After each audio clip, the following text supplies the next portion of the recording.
You know, if you've watched the two videos that I've already done on the Marlin Model 1894, you know that this rifle is smooth.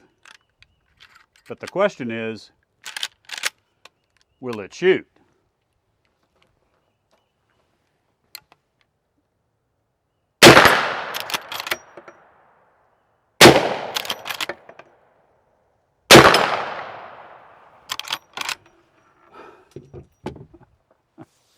Okay, basic function, check.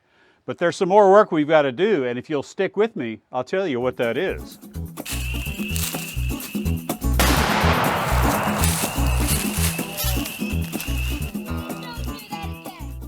Hi, George here, and welcome to Tales from Target Suite, where I'll share my perspective on guns and shooting, and we'll spend some time at the range, and every now and then we'll reconvene out in my shop back in Houston, or here at the farm in Louisiana, where I'll build some fun projects and we'll share an adventure or two that'll make even a grown man smile. And like I said, if you've watched my other two videos on the Marlin Model 1894, you know that this one is smooth, but I've also been on a journey. That first Model 1894 that I bought a couple of months ago on gunbroker.com, it wouldn't cycle around. In fact, it had lots of issues. Some of them were manufacturing related, and some of them had to do with somebody tinkering with that rifle when they didn't really know what they were doing.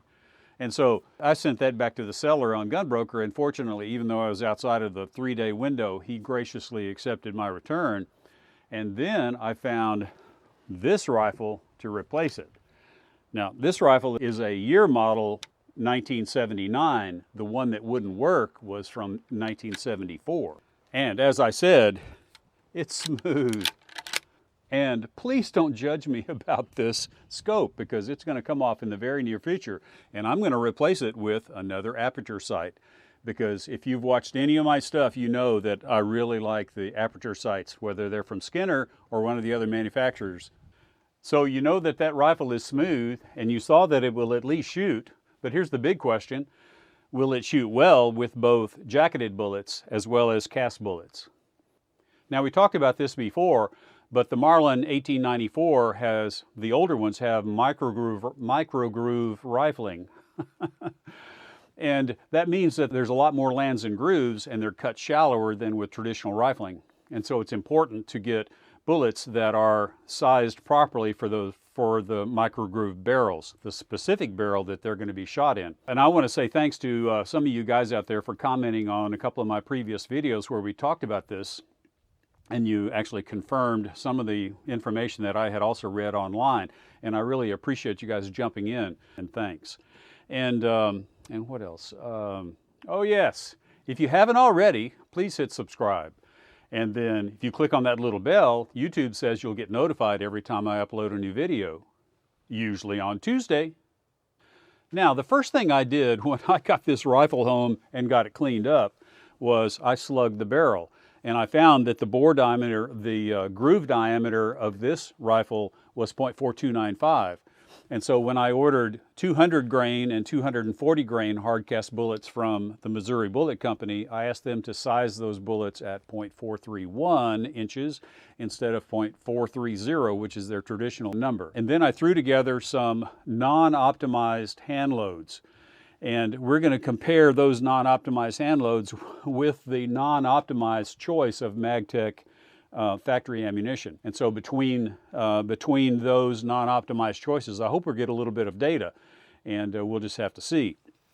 But right now I'm going to go hang some targets, and we'll do some shooting. But before I go, let me just say this. If you'd like to know a little bit more about slugging the barrel, I'm going to put a link to two of my videos in the description, and you can click on those links and see how I went through that process and what some of the thoughts were.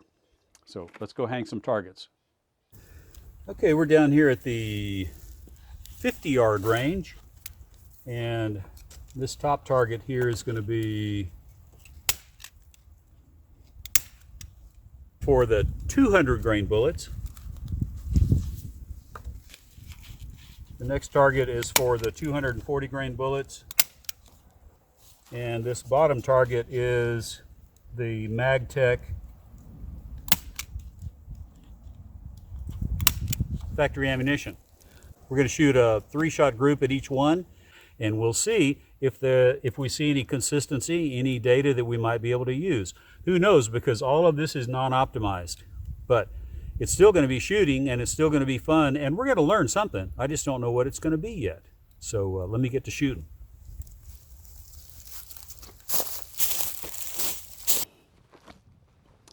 You know, if you watched my homage to Hickok 45, who was kind of he was the inspiration for me to get off my duff and start doing something in retirement and start doing a Target Suite YouTube channel.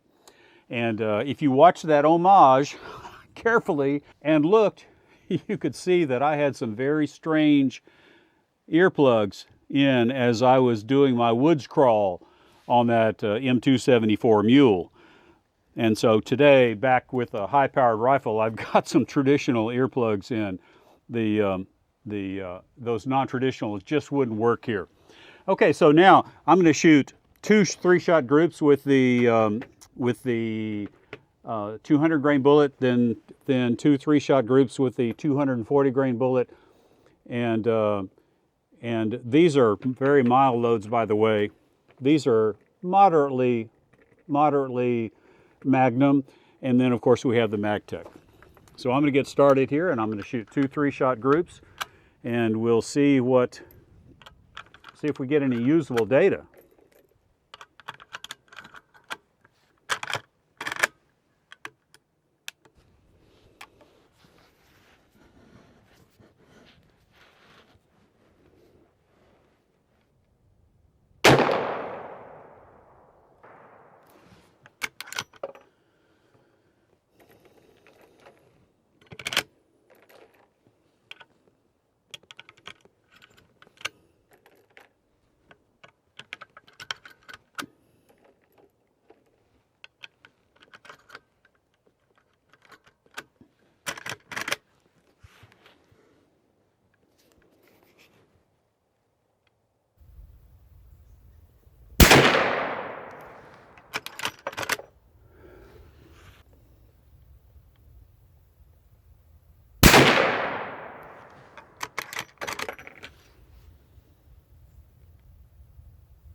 Well, I can tell you from here, none of those groups look very promising. So we'll go down range and check them out and see what we find out.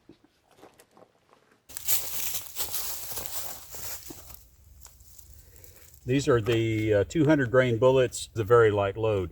And so you can tell 1, 2, 3, that's a pretty big group for 50 yards. The same thing true as here, 50 yards, that's a really big group.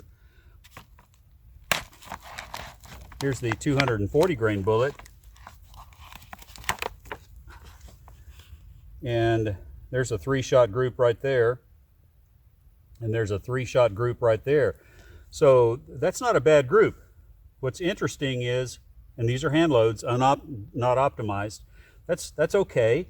And then we compare that with the location of the 240 grain loads from MagTech, and they're about the same size. This is actually a really small group here, a little bit bigger here, and these are both bigger than this non-optimized hand load. But what's interesting is the center of this group and the center of this group is way south of the center of this group and the center of this group. And so I wouldn't have guessed that there'd be that much difference in point of impact on a 44 Magnum out of a lever action rifle. But in any case, I'm encouraged that we have decent sized groups here compared to the non-optimized factory ammunition from MagTech. So we've got more work to do as far as coming up with an accuracy load, but I think we're on the right track with the bullets that are cast at 0.431 inches.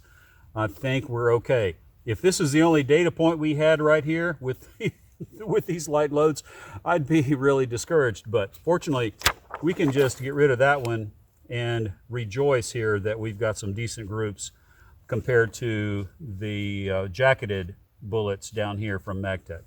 So anyway, I want to say thanks for watching. It's, as always, it's a privilege to bring content. This maybe isn't the best result that I had hoped for, but at least it's a data point that I think is usable. So you can look forward to more videos as we optimize ammunition for this 1979 version of the Marlin Model 1894, the one that's smooth. And I'll see you in the next video.